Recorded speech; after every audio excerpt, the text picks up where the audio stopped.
This Quietcast podcast is brought to you by Safe Space with Jackson. Hosted by author and podcaster Jackson Phoenix, Safe Space explores faith, deconstruction, spirituality, relationships, and the human experience through honest conversations and inspiring guests. If you're looking for thoughtful dialogue without the tribalism, this is the podcast for you. Listen now on Spotify, Apple Podcasts, and Amazon Music.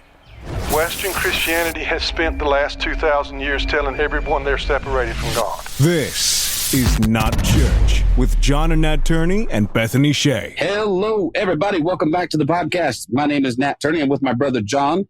John, say, hey, what's up? Hey, what's up? See, John is always compliant. I love that about him. When the insect overlords come, he will fall right into line. Yeah, and I probably will. He'd be like, they had the big, pinchers and antenna, and they look like giant scorpions. What the hell was I supposed to do, man? We welcome our insect overlords. Yep. May they be just. Sadly, we are missing Bethany, who is on vacation. God, such a, I don't even know. Actually, I shouldn't. John will complain. He takes about 15 vacations a year. So, although I get 5. 5? Oh, sorry, I missed it by a factor of 2. Yeah, I get 0. So. Well, I'm sorry. I know. I chose this life. This is the life I chose. And what can I do, man? Anyway, we are here. This is the podcast. We call it This Is Not Church because it isn't. And if it was, you'd be getting the hell out of here by now because we don't have much to offer in that respect anymore. We started out, I think, doing better. And when Bethany's here, we definitely do better. John and I are a bit cynical these days as we get older and grumpier and as the reign of Trump marches slowly on and slogs us towards oblivion. But maybe we could talk about that a little bit with our guests. So let me do this real quick. Let me introduce you to Aaron Cline Hanbury. He's a writer and an editor. He's the editor of Common Good magazine, which he helped found in 2019. And he was the previous editor for Relevant magazine. Aaron lives in the Atlanta area with his wife and daughters and has a new book, which we are happy to discuss. Excited, I should say. Wired for Wonder, Dispatches on Technology, Culture, God, and Self. Welcome to the podcast. Aaron, how are you, sir? Hey guys, doing great. I'm excited to chat. So let me ask you a question that's off topic completely, but has Atlanta recovered from the recent passing of Ted Turner? Or did they even care? So much in the same way celebrity deaths apparently happen in threes. There were 3 sort of legendary Braves deaths in the course of probably 14 days. Oh, wow. Maybe 21 days, something like that. So there's still some people in mourning, but the Braves are so good this year that it seems to have the grief passed quickly in exchange for what is sort of regional jubilation. Good. When I was a kid, I actually started watching baseball because of freaking TNT. I mean, because all of a sudden the Braves were on all the damn time. And I was like, I could watch this while I do other stuff. And then John and I are sadly devoted Giants fans. And it's been a while. It's been a little bit. Last title was 2016? Is that right? 12, 14, 16? I thought it was 10, 12, 14. Maybe it was 10, 12, 14. I don't know. It's been a couple of years. I mean, they were pretty good 2-3 years ago, right? Yeah. Did they limp into the playoffs? I will say this. I'm watching the NBA finals right now, and I don't really care about the NBA too much. But since I live in West Texas and I'm closer to San Antonio, I'm a Spurs fan for the moment. Sure. But it seems like half the teams in the NBA get in the playoffs. It is a much harder deal to break the playoffs in Major League Baseball. That's a tough slot, especially when you live in a conference like the NL West that is just stacked. But anyway, we didn't come here to talk about baseball, although we can if we want to. We're here to talk about your book. But if you wouldn't mind, John and I normally kick things off asking people a little bit about their faith background and maybe a little bit of their journey. If you're cool with sharing that, man, let her rip. Yeah, I mean, in some ways there's not much to tell. Meaning, I think it's pretty normal. I grew up in a Christian sort of megachurch evangelical setting and experienced everything that I think you would, generally speaking, associate with that, both positively and negatively and eye-rollingly. Mm-hmm. And since then, I mean, I'm still a professing Christian and still go to church. But since that time growing up, I've kind of bounced around from sort of I don't know if bounced around is even the right word, experimented with denominations and traditional forms. Like everybody else about my age, I've been much more drawn toward the liturgical traditions and expressions Sure. than sort of the kind of mega church thing. And now I think maybe I'm somewhat on the other side of that, or at least seeing not quite the downsides of the more formal or older expressions, but more the downside of sort of a constant grass is greener search. So I'm much more drawn, I think, to the vision. I don't know if he would articulate it this way anymore, but Christian Wyman, the poet, has described sort of participating in church and sitting with and living through his various questions or doubts or qualms, agreements, disagreements, and everything in between, and sort of letting those tensions sit. And I think in some ways I'm a little more drawn to that than constantly thinking I've got to do something or sort of backpack my way to whatever sort of perfectly contented pasture is seemingly, but also seemingly not out there. Yeah. Does that make sense at all? I feel like in some ways, totally. I think you've described a lot of our generations, my generation in particular, our misgivings. I grew up similarly. John and I both did, and then I was always in sort of small town America, so we were like megachurch adjacent. Always aspiring to be like that. We sort of modeled ourselves after the Joel Osteens and we're like, and in a city of 100,000 people to have 1,000 or 1,200 people at church is that's a big deal, man. But there's also the trappings of that. The one thing I did appreciate about more form. I mean, I'm of two minds on the whole thing. I'm of two minds on the whole church deal anyway. I do like the accountability that comes along with being in a denomination. And it does seem like the Wild West out there for a lot of non-denom, which was most of my life, a non-denominational guy, which meant, read the Bible for yourself, make up your own rules and see which, but there's also all the structure that comes along with that has a tendency to be corruptible. But anyway, it is what it is. John and I think both in the same boat. We're both currently unchurched. Bethany, who's with us normally, pastors two churches. So she's making up for both of our absences by pastoring two churches. There you go. All right, and saying, funny. You know what, you guys can run along and be, whatever. But if I was going to go to a church, I would go to a church like hers. Hers sounds like one that would be open to my questions and my qualms and my doubts. But yeah, let's talk. Why did my voice just break like Bobby Brady? It's time to change. Let's talk about technology, man. I'm really excited to hear your perspective on this because I've been talking and hearing an awful lot about this lately. There's a lot of doom and gloom from some sectors. Sure. Yeah. Our small town of 100, like I said, about 110,000 people in West Texas is about to get a data center shoved down our throat. And everyone's losing their mind about it because no one really knows what the hell that is or what it's for. But ostensibly it will be for things like AI. But, we live in a town with dwindling natural resources and all of a sudden this big thing's going to come along. But what got you interested in that part of, I know it's not just AI, but that sort of convergence of technology and moving on into like issues of faith and stuff, all that. Yeah. I mean, I'll give you another sort of non-interesting answer, but I've been doing journalism for more or less, forms of journalism, more or less for 15, 17 years, something like that. And so because of that, and because of the newsy nature of everything technology, it's just always been sort of in the bucket of things that are being covered, discussed, doing an interview about it over here, writing some straight up reporting about it over there. Somebody's doing an op-ed thing or somebody's book came out about it. And so in that way, I've been sort of working in the sort of writing words about technology space for a long time.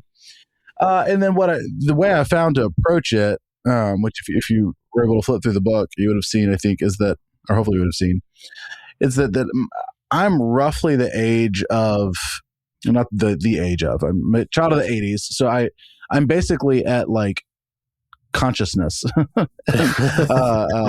self-identity at the same time the internet's coming into houses, sort of in the early to mid 90s.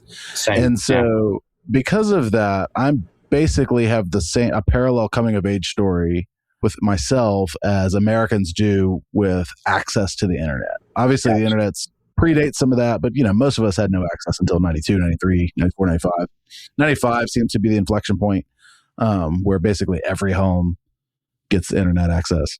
And so, yeah, I approach it like that. So because of that reality, because of that timeline, basically everything I've done as a sort of late adolescent and adult, which would include what? College, job stuff, dating, marriage, now kids, like all of that sort of happens right along with this march of the internet. Now, to talk about the internet is in some ways, I guess I'm arguing this, but is to talk about technology, the broader topics like AI. I mean, until relatively recently, and by that I mean the past 2 or 3 years, the largest advances in AI technologies occurred in the 07 version, that version 1 of the iPhone.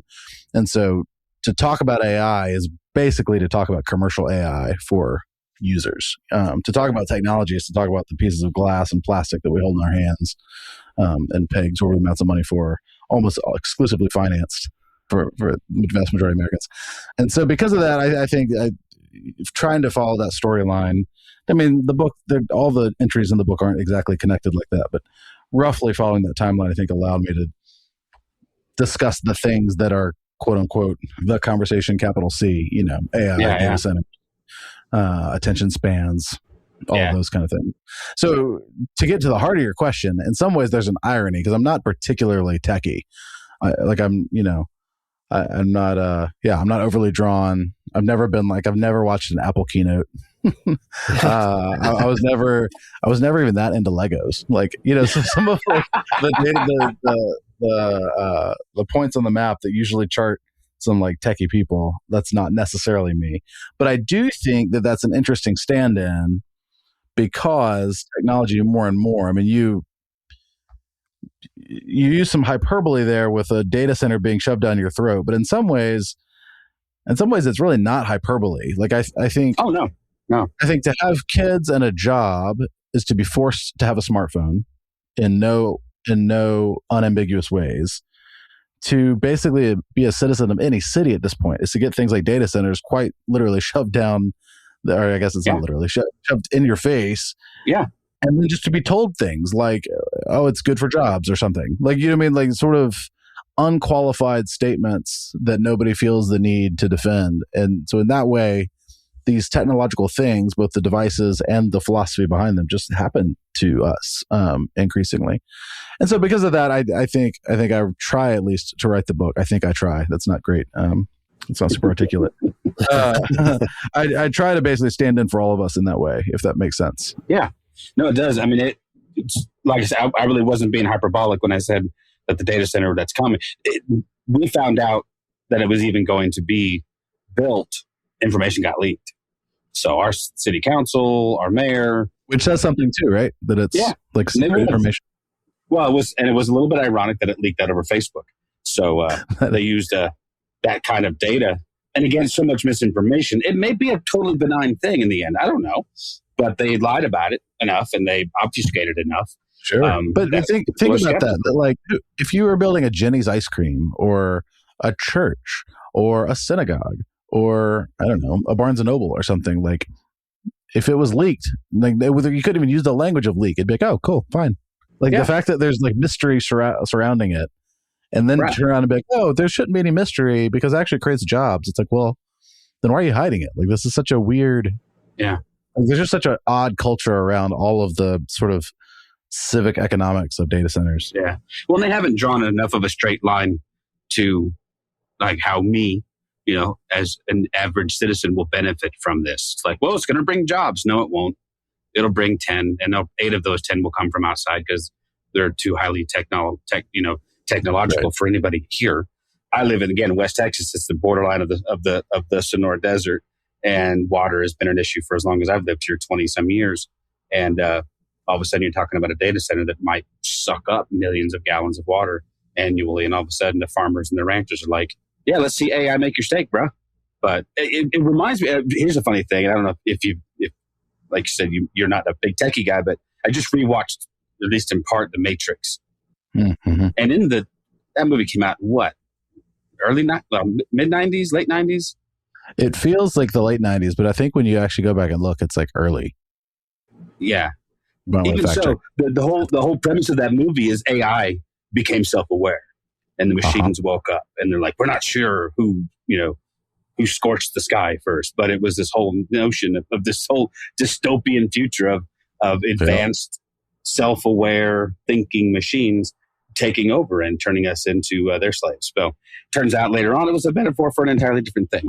We can talk about that some other time. But I do feel like some people saw that, and we talk about Terminator for that matter, the same kind of deal, right? Mm-hmm. Self-aware. Do you see it in your view? Are we anywhere near that kind of? And again, that is hyperbolic and that is dystopian. But are we somewhere along in the middle of reliant of too much dependence on technology, of too much reliance on that for the for the sustainability of our economy and our culture? Yeah, I mean, I think some of the particulars are hyperbolic, though I do think it's worth pointing out that the premise of the Matrix is that all of a sudden, instead of humans having a society that runs on robot power, robots have a society that runs on human power. Right. And though we're not in like little incubator tubes or whatever, like they were in Matrix, it is very true that the whole sort of online economy runs on human attention. Like there is a sense in which the battery that fuels the whole thing is an extraction of human something, time, attention being the two most obvious. To the other question, I mean, I'm of two. I mean, you mentioned being on a different topic, being of two minds earlier about something. I'm of two minds on this. In one sense, I could easily see a way in which our culture becomes itself sort of a huge experiment in slop, to the point where the culture isn't sustainable, not necessarily because of a particular economic mechanism, but because, I mean, I think I'm going to need to try to figure out a smart way to say this. I think it's not at all a coincidence that at the same time that we have been pushing STEM over and over in educational systems, we have a presidential administration that enacts at times economically socialist policies, the resurrection of the Import-Export Bank, the directing of capital to government-preferred organizations, calls itself Republican, then has a subgroup naming for itself that's like different from Republicans. There's like neocons now and there's MAGA. And all of these things exist in this space where we're just supposed to take the label and move on. And it's like when we extracted, I mean, this in some ways is just a defense of the humanities, maybe, and of the writing profession.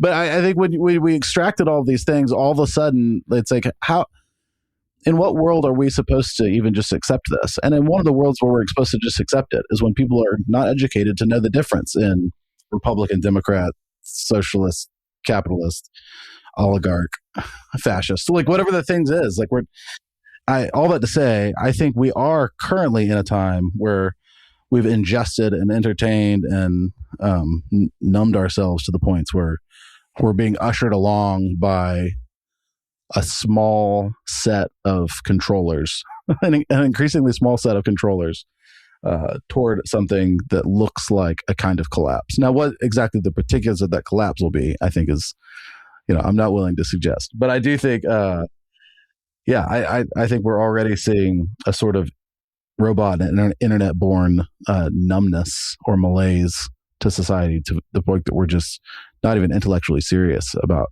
some things.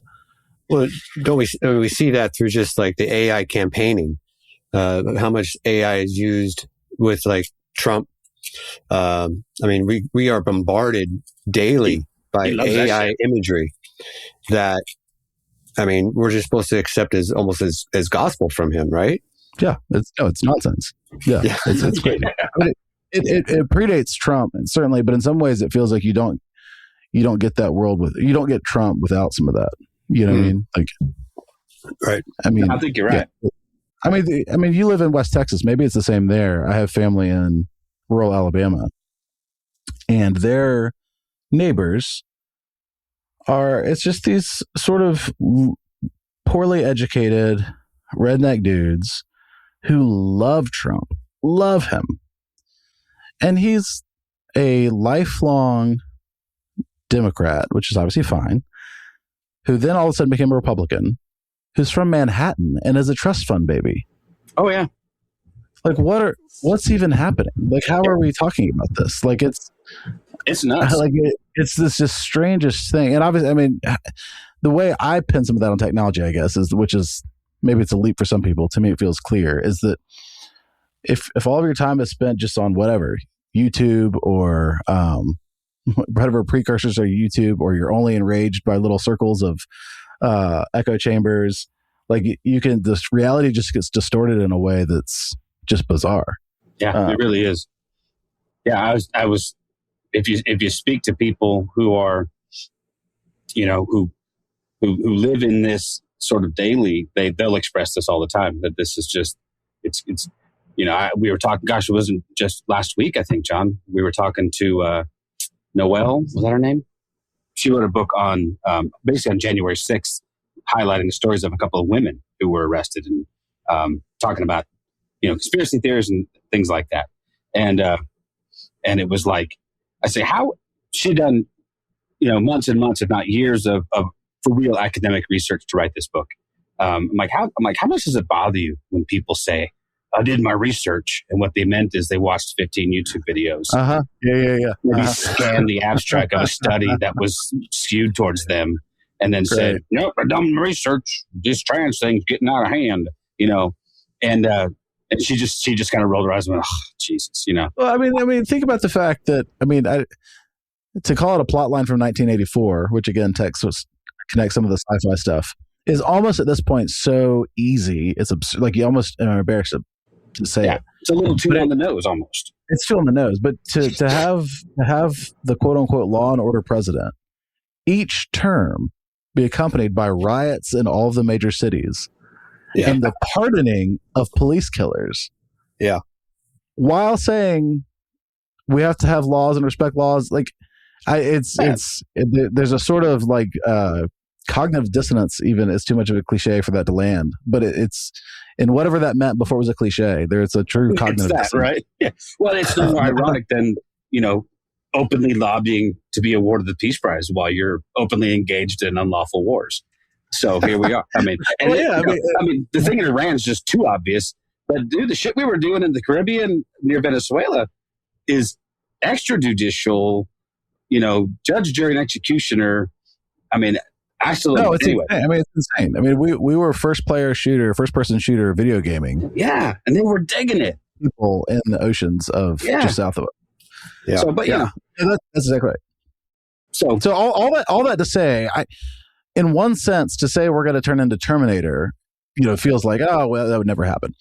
In another sense, there is sort of an alternate reality that we're already sort of living in. And to say it's unique, maybe, I don't know, you don't want to parse through all the different details, but it does feel like there's this weird ability, particularly right now in tech-heavy spaces, by which I tend to mean online spaces, to name something that's completely alternative from its reality and probably accurately expect the people who receive that information to just also believe that, which is nuts. So maybe it's maybe it's not that far-fetched, I guess, is my... And maybe not. I mean, all we have to do is invent time travel. And I don't know. I try not to be a doom and gloomer. I try to maintain a sense of optimism throughout all of this, but then I'll lighten it up a little bit then, because I guess that was the one mind I have. Please, the other mind I have is this, and it is the perpetual lameness of all of the AI crap that is pushed to us. Amen. So there's the AI slop, which is terrible. It's terrible. But also, I will hear people all the time say things like, AI has transformed my business. I've doubled my productivity. And if I say something like, what are you talking about? They will say something like starter copy for emails, as if the big tension in their whole workplace was the fact that it took them 10 or 15 minutes to draft an email. Yeah, exactly. Or somebody will be like, it's changing everything. And I'll be like, what is it changing? And it's like, well, recipe summaries. There's this really hyperbolic and grandiose and kind of almost like visions of grandeur way of talking about AI that often, at least when I hear it pointed down to like reality, it's just feels dumb. Like even when was it Gemini came out 2-3 months ago now, but their big like push for like the industry level press release was that it had achieved like 73% accuracy. Ooh. Yeah, it is slop. I mean, that is the best way to describe it. And, Yeah. you know, so I own a business. We employ, I don't know, 12, 15 people, however many we employ. And just recently, my wife was very proud of herself, and she should be. Baby, if you're listening, this is not a knock on you. But we needed to update our employee manual. And so just basic procedures and things that are acceptable and not acceptable in the workplace. And ChatGPT did a pretty good job with that. And that's the thing. I feel like the baseline task that you could expect from something like Gemini, ChatGPT, whatever, and you still had to proofread the hell out of it. But the other side of that coin is I'm also involved in some online groups of people who are starting businesses.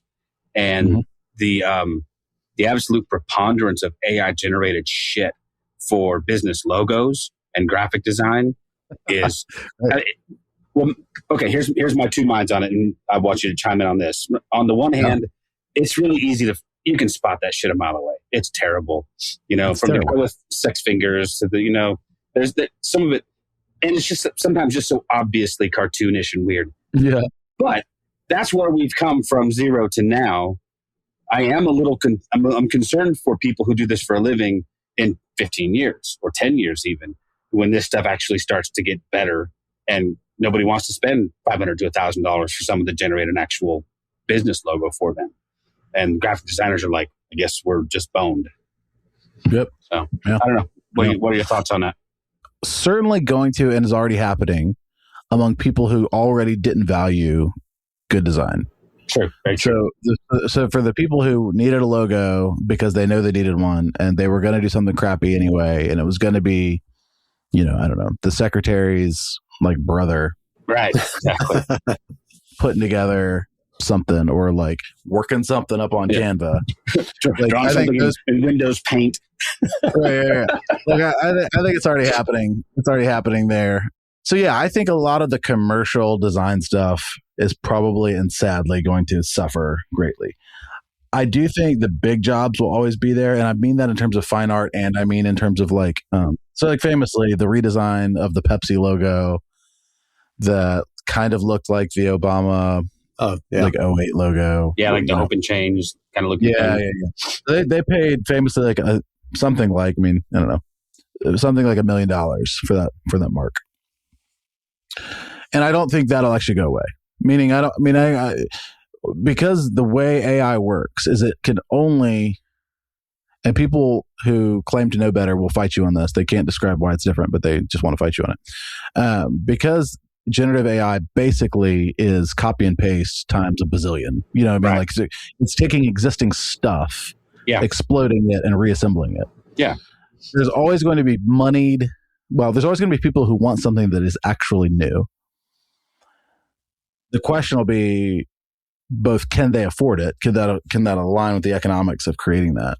And then what will it cost? Will you be able to say, yes, but $1 million, for a firm to spend 200 hours on all the recon and research to figure that kind of thing out? Or will that price be way dumbed down? Or will it be triple the price because there's not, it's harder to find real artists. So yeah, I think in that sense, it's not unlike all of our media discussions, which is a bit like, the novel didn't kill the theater. The talking picture didn't kill the radio drama. It definitely changed it. Like it definitely changed, shifted the economics of it. But video did kill the radio star. Sorry, you're not old enough to get that. Okay. Yeah, I guess. No, I get it. All right, the radio star that is right. That is right. And then I'm trying to think. Streaming killed all that shit. So. Yeah. But yeah, so you see what I'm saying? Like, I think the days of like just a staff of designers who put something together is probably going to be, it's going to be reduced to the people who can. But this gets to one of my other takes on technological stuff.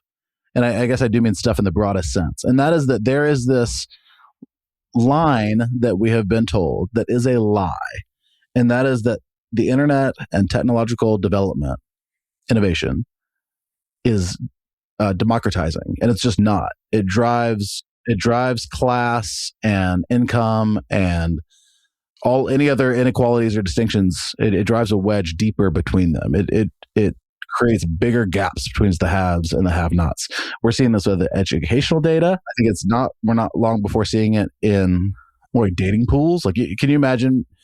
I mean, it would not be hard to imagine, say, nightclubs or bars or social clubs of some other variety charging exorbitant cover charges to function as like in-person meetups for people who want to get off sort of the app-based hamster wheel and can afford to do it. You see this already with education, right? The schools that are going low tech and trying to lean into other things are often very expensive. Now we're seeing some public schools do it now. Any of the educational outcomes that are being measured currently by sociologists all have time spent in front of a TV and or screen as directly proportionate to academic performance in a negative relationship. And so I think you'll just see that again, right? So like the artists who are making it will probably make it even better as these things take off. And the people who are scraping by trying to do good design work but aren't there yet or haven't gotten the portfolio yet or whatever, they're probably going to get screwed by it. Yeah. I should have flipped those to end on the the more positive. So the mid-range designer is going to get screwed, but the good ones are going to be, well, and you're right. There's always going to be the Coca-Colas and the AT&T, the companies who are going to spend the money on advertising are probably going to keep doing that for a while. I mean, you can't get away from the fact that generative AI, whether it's music, film, or whatever, doesn't make anything new. No, it's all derivative. I mean, it only makes derivative stuff. And so the people who can afford that and value it will pay for it. Yeah, my daughter is a graphic designer, so that's kind of like top of mind for us. And we were fortunate, we got started, with our business, and she was there to do a really good job. And she's done that for a handful of businesses around town. But even in a world, in a pre-AI world, people don't value that stuff anyway. They don't want to pay for it. I mean, they understand the value of it, but we have friends that she developed a logo for. They've been using for 6 years, and they've used it on everything, and they paid her like $300, and they're like, and they balked at that, Yeah. So, well, I mean, I think so. There's some. It's not quite research level. There's like one documentary, and I've talked to a guy who wants to do another documentary about this. So you're in early on this. Nice. Okay. But you can do basically an eye test study, and I know some people who want to do a more in-depth thing than an eye test study of graphic designs made before basically commercial access to design tools. If that, effectively photography before everybody was a photographer, but applied to graphic design, and it's all this great stuff from like, so here in sort of north of Atlanta, Marietta. Our manhole covers in the historic part of town are gorgeous. Like just really interesting work, actually like some details in it, obviously dealt with the metals, but they're super old, and this is just before somebody at that company could meddle with some software and do a thing. And I don't know who the company is. So maybe, I'm speaking out of my butt for them a little bit, but just the idea is that when that was actually a specialized work that for which you had to go find professionals to do it, yeah, you just got this amazing stuff. And it's why sort of the mid 21st century, the mid 20th century, what am I saying? The mid 20th century, we have really amazing graphic design and art. And so there is something about that even going out to the people, which democratized in one sense, but it definitely lowered our quality level. Not everywhere, but there's something interesting that somewhere there's a lot. John and I grew up in Northern California, a little town called Eureka. Shout out Eureka. They used to bug my dad no end. He probably still does. But things like those big metal phone boxes that are on corners, murals on those things. And they would do little contests and say, hey, local artists, come paint this. And we also have there's several like just award-winning great murals, like entire sides of buildings painted in these things that, lend some, they're all very unique. There's something about that. There is something about that, that level of originality that you're right. AI is not yet. That'll be the next big scary thing for me is when they start going, oh, damn, that's an original piece of work. But for now, it is very derivative. It is very silly. I don't know. I worry about people. Here's the other thing I worry about more than graphic design, let's say arts, people in your profession, writers, journalists, like, God dang it. I mean, had one of my really good friends growing up. His brother was in fact, was the last man standing at USA Today as an editor in chief. Worked there straight out of college for 35, 40 years and through the whole thing. And even the push to like come up with original content for that newspaper was rough. And in the end, like I said, it was mostly pulled from the AP Wire. It was all this other stuff. And then it was this guy, John, who was in charge. You know what I mean? Like even then they finally shut the whole damn thing down. He went home and he's retired at, 58. How do you see that impact on the kind of work that you do? Journalism in particular, but also other types of writing? I mean, not unlike the artist conversation. In some ways, I think the writing is actually a little more protected than design per se. In some ways, meaning like if you follow, say, the San Francisco Giants, it's hard to imagine an economy to me where somebody only reads the AI summaries of, say, a press conference. Right. And maybe if they do, that sort of is a stand-in for reporting. I don't know what it would be to have an AI summary of a whole baseball game, Yeah. And so I think some of kind of the beat reporting jobs are probably safe. When it comes to the literary side, I've been really surprised by some of these scandals that have happened lately. I mean, we're speaking here June 1st. So I guess it's last month, maybe April. There's been a few high profile, a book came out. A portion was AI. And so the publisher recanted and the writer lost all credibility. And in one case, a reporter or a regular contract reporter for the New York Times got fired. What does that mean for a contractor? Got unrenewed. He just went somewhere else, I guess. Yeah. If the literary instances, what surprised me is that if you were to tell me a biography of somebody got plagiarized or some sort of nonfiction utilitarian thing, that would be understandable, I guess. Not necessarily preferable, but I get it.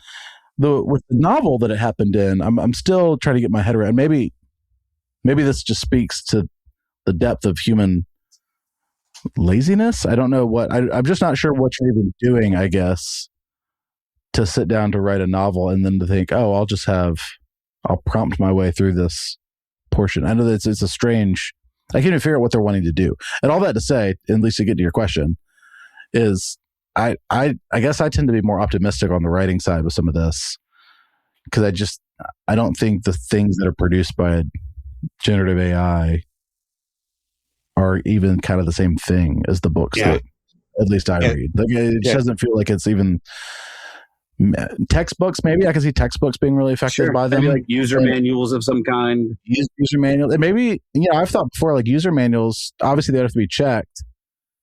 And I think there's some threats here we could talk about. Is it the erosion of knowledge? But like maybe those are good uses of the tools. You know what I mean? Like maybe there's something good in saying like, bust out this lawnmower, whatever thing, that same thing we've done for the last 10 years, but update the one section on this one gasket change out. I don't know, whatever the deal is. And maybe they didn't need a tech writer for that. I could definitely see utility in that. Like if I were... We'd do a better job of translating it.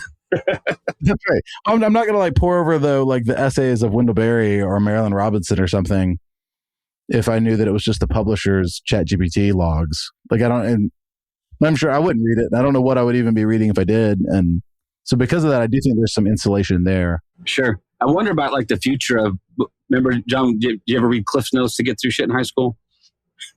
I wonder what because that could be a utilitarian thing. Like, hey, ChatGPT, AI, whatever, summarize Wuthering Heights. Give me I taught high school for many years. And oh man, I can't even imagine the hell that they're currently going, especially if you're like an English teacher or a history teacher, and you're having to, I had a hard enough time with kids. Wikipedia was the bane of my existence, and so and most high school kids aren't smart enough to avoid my plagiarism detection, which was, hey, cut and paste this into a little app, and it's like, yeah, you stole this from Wikipedia. Do better, But man, I would tell you, I would bet you that even at the collegiate level now, at least at undergrad work, I would imagine there's some difficulty in saying, that's huge. Like this is and what's bad for college at least is so much of realize after I guess I got out of college, y'all got out of college. Like there was so much emphasis on the flipped classroom, like the, what's a flipped classroom? Basically, get your lecture content out of class, you write out of class, and in class you do like group discussions or something. Sure. Yeah. And so they just created a model that was so conducive to cheating that along comes these tools. Because, in one sense, if you're an English teacher in college, in one sense, whatever, if you're listening and you're an English prof, like I get there's nuances, but like in one sense, like pick up a pencil and assign, like you're writing your essay in class and you're writing by hand. Like that's it. Yeah, you'll look at all that stuff right there. Yeah, I'm not going to fight with you about some detecting software. Like just write it right there. But then I got to read your handwriting.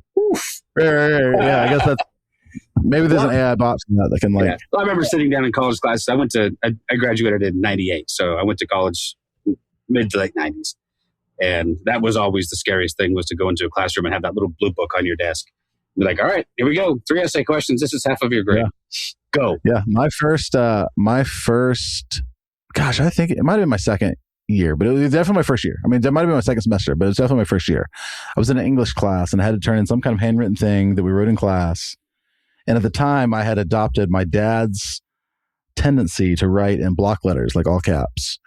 And so I turned it in, and the professor, Dr. Anderson, she looked at it and she was like, I'm not accepting this. She was like, you're going to write in cursive like an adult. Well, I had not written in cursive other than in like my signature. Basically ever. Yeah. Like I knew it from learning it, but I got no practice. And so I sat there and had to sit through basically the following class that met in that classroom, trying to get this essay transcribed over into cursive, because it took me forever, like hand cramps, the whole bit. Man. Which is, feels draconian in some ways now, but but in lots of ways, like I feel like that's like an easier solution than at least some other areas and educational models like translations or whatever, where it feels much more dire, at least how you would address it. Well, I mean, there's even AI tools to take notes now. I mean, you don't have to take notes in class. You can just set your little device down, your phone or whatever, and let it summarize your notes for you. Right. I mean, which is funny because we also have this is one of those things where our economy is so schizophrenic. I don't know if that's even the right word. So it's dumb. I don't know. Like we have plenty of research from 10 years ago on that, like, the more detailed notes you take on a computer, actually, the less you retain. Oh, really? Yeah. So summarizing with handwritten notes, you just retain a lot more. And so for that to be coming out of one group of people working in education, and then another group of people to be like, well, here's a software program, so you can record this and we'll just spit out notes. It's like, who did y'all ever talk to each other, or does just no one care? Because is it only like that's a weird thing that gets, I guess, the social impact of some of these technologies. Because I mean, I do think that's a big thing. Like who's asking for this? Because it feels like with a lot of this, like nobody's asking for it. And in fact, in some instances, like say teen girls on social media, people are begging to not have it, but it like still keeps, like the churn keeps coming. And that part is really bleak to figure out. So what are even the contours of stopping that kind of thing? Not impossible, but. Well, John and I had an interview, and I wish I was better with names, but I remember the content of the conversation, and it was this idea of sort of differentiating between, fake and reality in the world of social media, and trying to figure out, at least give an eye test to, okay, that's real, that's not real, this is true, this is untrue. And it gets more and more difficult, honestly, especially when you have people in power who are trafficking in this on the daily. When you have a president with his own social media platform, and he posts every 20 minutes like an ADD, freaking teenager. But it was interesting to, just to kind of conceptualize what that would look like going forward. I'm thankful my kids all graduated high school. They all had flip phones when they graduated high school. I mean, it was bad enough they could bully each other on text. When they start, screwing around with taking pictures in locker rooms and posting that, and it got ugly real quick.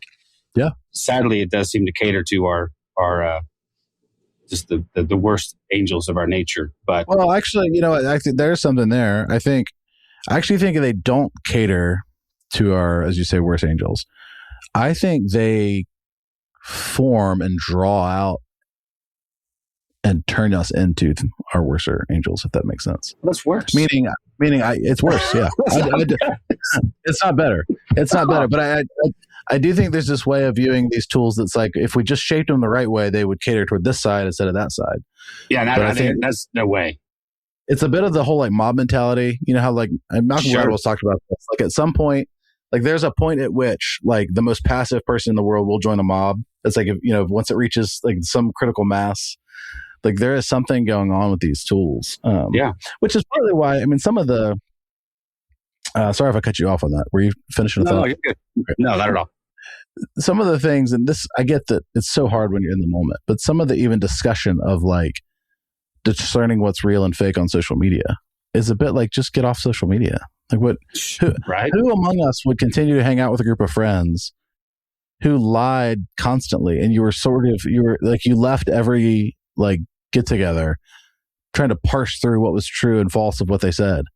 Like you just wouldn't hang out anymore. You'd be like, screw this. Like I'm not, like I don't have time for this. Like I don't know what those pools are, and the pools are social. I don't think I pretty strongly reject the idea that our solution with some of these things is to just like have better habits. Like I think there are social forces, political, educational, ecclesiastical, like that need to change and shift in order to make these things better. But yeah, there's something, there's something about these tools, even the language of tool, I think is not quite right. There's something about these products that, you know what? That's an important distinction. Talk about that for a second, because as soon as you said that, I was like, ding, ding. Tools implies utility, as though we opted in to something rather than we've all been sold a bill of goods. What do you think? Yeah. So the good use of the word tool as it relates to technological devices, I think, is that they can help us remember that these tools are not neutral, which is to say, some of the tech discourse loves to be like, well, these are just neutral tools that we could use this way or that way, which is a bit like saying you could use a hammer to hammer a nail or to kill somebody. Like no one would deny that you could kill somebody with a hammer, but that's not using the hammer the right way. That's not like, nobody is producing hammers and being like, I don't know, let's see what happens. Like somebody, like this could cater to our lesser demons. You could be like, they're killing people. No, like there's a, you know, in the philosophical term, there's a telos to the hammer, right? It's to use it to build something. And so to use it to kill someone is to misuse the thing. So in that way, I think tool language is good. But in the other sense, I do think broadly, the idea of tool does make it feel like, I don't know, it's just a tool. Like you just do your thing. And that's the part that I think skews us, because there are products being sold to us, or being, in the case of social media, we are being sold to somebody. Like our eyeballs and attention spans are being sold to marketers. And so in that sense, even the language of like, yeah, there's this utility thing that is providing us with something is very much nothing. I mean, I think there were early day social media instances that you could identify some real goods that was being accomplished or accomplished. Yeah. I think the early days of like Facebook was, I think it was a net positive for a little while. I miss MySpace. I mean, that was a little bit more my speed. But you know, I miss YouTube. Remember YouTube was fun? Like it was like funny videos, and like we could all watch that one cat video, like the cat jumping off to the AWOL Nation song, and like, you know, Charlie Bit Me, and I like Turtles. What was the one with like the really short videos all the time that got absorbed by TikTok? You know what I'm talking about. They were like really short. They're like 3 seconds, short. Right? Yeah. So you know, it was Vines. Yeah. So Vines was really cool. Yeah. Even TikTok in the early days. I mean, again, I do think there was at least there's a portion of that is net neutral, that there's a neutrality to it. But I will tell you this: Facebook, not anymore. It's very invasive. All you have to do is set your location services on and travel, and find out. You know, go through your Facebook feed and find out, you know, what the hell's going on in the place where you are currently sitting. It's like, holy shit. There's a book that came out, gosh, it's been a while now, but it's called How to Get a Divorce or How Not to Get a Divorce, one of the two. But it was written by a divorce lawyer who was basically drawing out the 3 common denominators of every divorce that he sees. And, you know, ostensibly the reason was, you know, so you read the book and know what not to do. And the 3 things were, I may not get them all, but one was definitely have a nanny. Like the nanny introduced all sort of skepticism in the relationship. Oh, and there was like there's a second one that I'm just not going to recall. Either way, the third one was get on Facebook. Yeah. Like he basically was like, and this was not like This was just a divorce lawyer, and I don't think he had like a faith angle to him at all. But he was like, Facebook just engenders divorces. He's like, somebody gets on there and meets up with like an old girlfriend or old boyfriend from high school who somehow has pictures posted from 15 years ago. Like whatever the thing is, and then you start like, and damn, she looked good then. Looked good. Right? Yeah. Hey, somehow I aged, but she didn't. Oh yeah. Look, it's just two of us on here. Yeah, it's chat feature. Let me send you a little IM real quick. Yo, what you wearing? That was probably the fourth thing. Don't cheat on spouse with nanny and/or. That's right. Well, if it's a nanny on Facebook, it's over. Like you might as well just you might as well not have gotten married at that point. Yeah. But no, I think that's interesting because I do think, we're seeing it now with some of the Jonathan Haidt stuff, the anxiety, certainly the rates of suicide or suicidal thoughts among teens. So like even some of these like early days where it was like, man, the Charlie Bit Me video is amazing. There was always like an underbelly, or at least something brewing that was super negative. Now, would that have been true without it? It's not like we had a perfect world before Facebook. And so I do think you can like over moralize or spiritualize on some of this stuff for sure. But I do think it's worth talking about because it does feel like in the world of sort of education's a different one right now because I think there's a concerted pushback. But generally speaking, think about the anxiety that your daughter's feeling about AI stuff, generative AI and the economy. You wouldn't know that at all from watching commercials, which are half of TV. Yeah, exactly. You wouldn't know it all from other ways we encounter those same sort of cultural messages. The news might be 50-50 or something. The news is a minefield, though, because that's another one of those places where how do you differentiate truth from fact, or truth from lies, and there's no such thing. I don't ever think news was ever neutral. Sure. Walter Cronkite maybe being the only exception to that rule.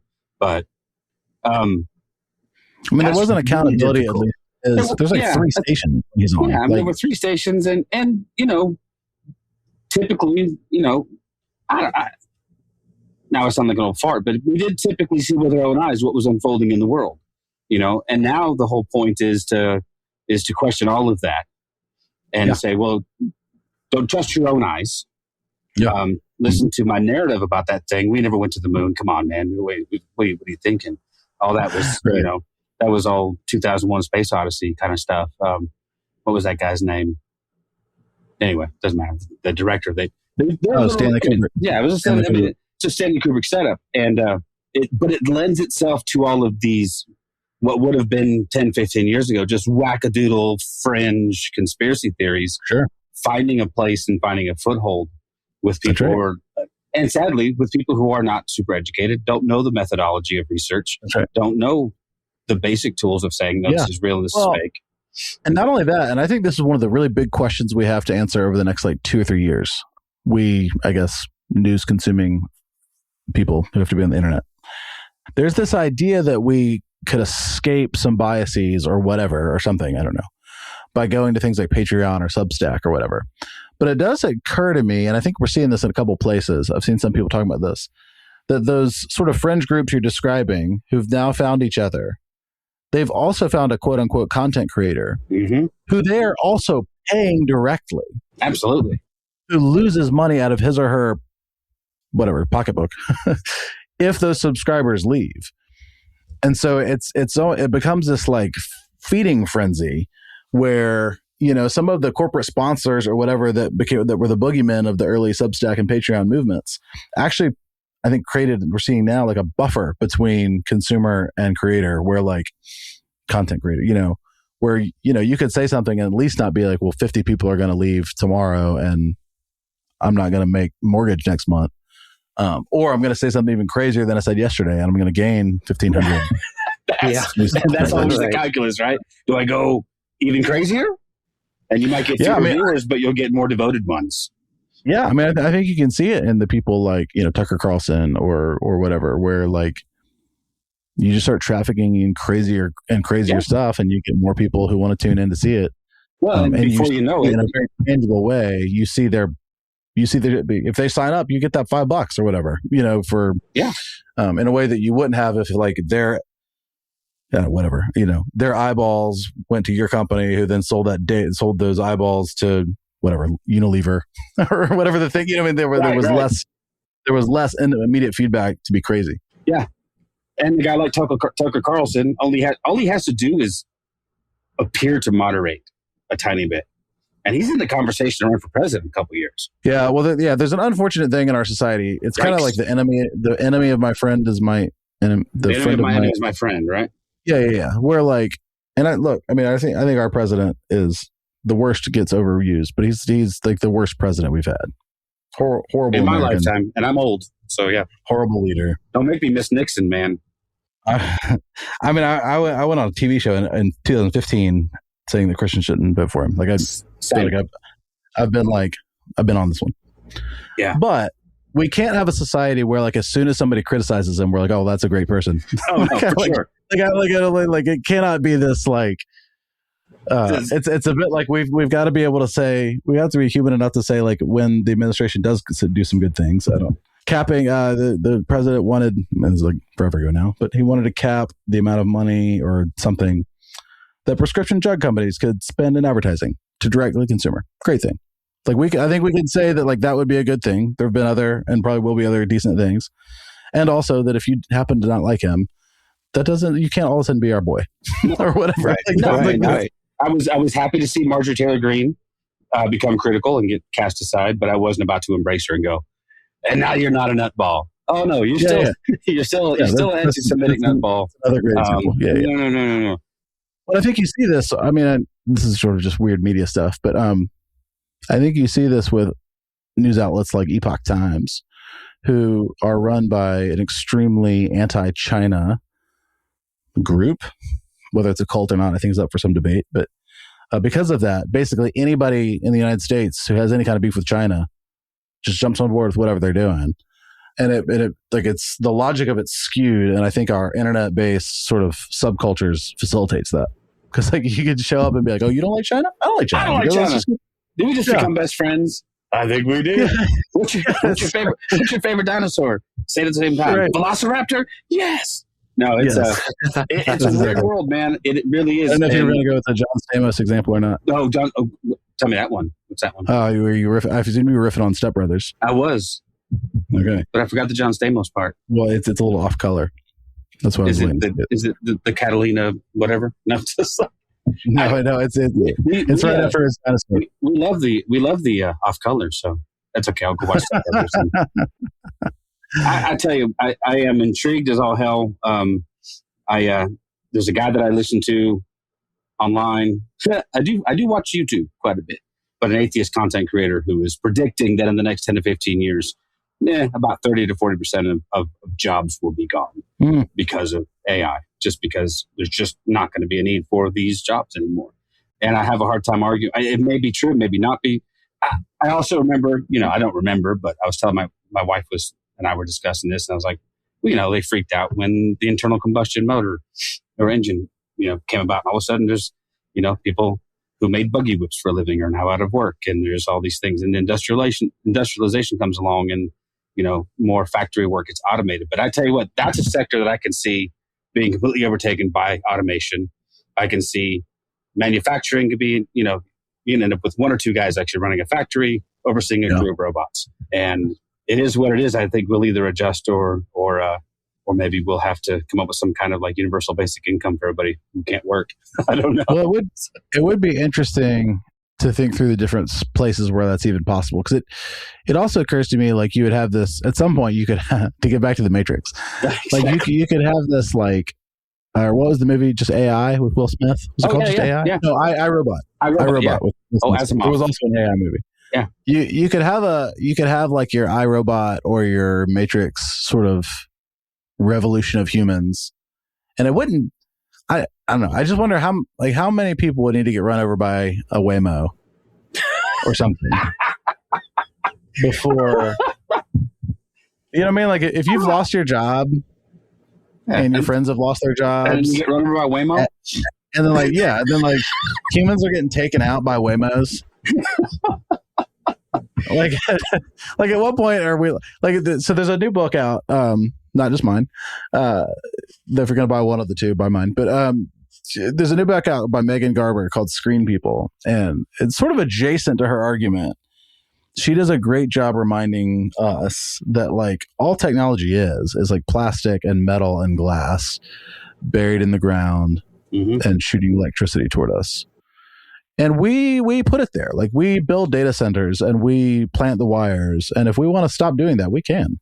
Yeah. Like there's not, like there's we use language like the algorithm and the cloud, and that makes it feel ethereal and almost divine. But in reality, these are very material things that there's nothing that says we couldn't be like, no, we don't want to do this anymore. We don't want to require whatever laptops in classrooms, or we don't, like whatever the thing is, like it's all a lot more within our hands than maybe we tend to think. And I think you could debate how optimistic to be based on that information, but it's interesting to think of a time when, cause I just can't imagine 30 to 40% of the workforce just being like, okay, we'll just sit at home. Yeah. Like at some point we'll elect new people. Like if our current politicians won't get involved in this, eventually we'll elect people who will. like there's enough of us. Unless the robots go full Matrix and put us in the middle. I'll be like that one guy in the Matrix that want to be plugged back in. Sitting there going, I know the steak is not real, and I just don't care. No, it's. I love that character. I think that's honestly that's the most honest character of in 90s film. And he doesn't survive, so fuck him. Honestly, get you nowhere. That's right. But I do like that. That's an optimistic way to look at it, and I think that's a good place to stop with some optimism, which is to say we can opt out of this stuff. I will send you a physical tape recording of this podcast if you want, and then we don't have to watch it online anymore. But yeah, if you'll send it to me, I'll actually I'll cut it out and then just send you back the edits. We'll press it on vinyl, and I am. So much of this is prescient, and so much of it is still playing out in front of us. So I'm very curious to see. I think there's a lot more work to come about these subjects as this technology rolls along. But we don't want to forget, once again, to mention the book Wired for Wonder: Dispatches on Technology, Culture, God, and Self. Our guest has been Aaron Cline Hanbury. I'm sure I've already looked. Your book's available at that one place whose name we don't like to mention, but they're probably building a data center near you.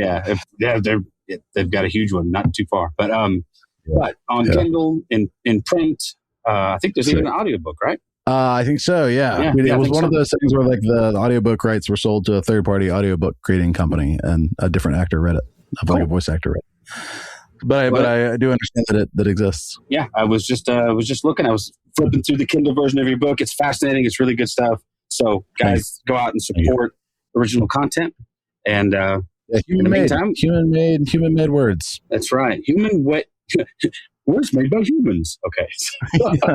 We're such good endorsers of this product. No, it really is a very, very, very interesting, good, and like I said, timely. So, John, any parting thoughts, my friend? Thank you for taking the time to have this conversation with us. It really was really amazing. Thank you very much. Yeah, very cool. Very good stuff. All right, go Braves. Yeah, there we go. Go Braves. And best luck with the Giants. Thank you for listening to This Is Not Church. Be sure to rate and review the podcast on your platform of choice.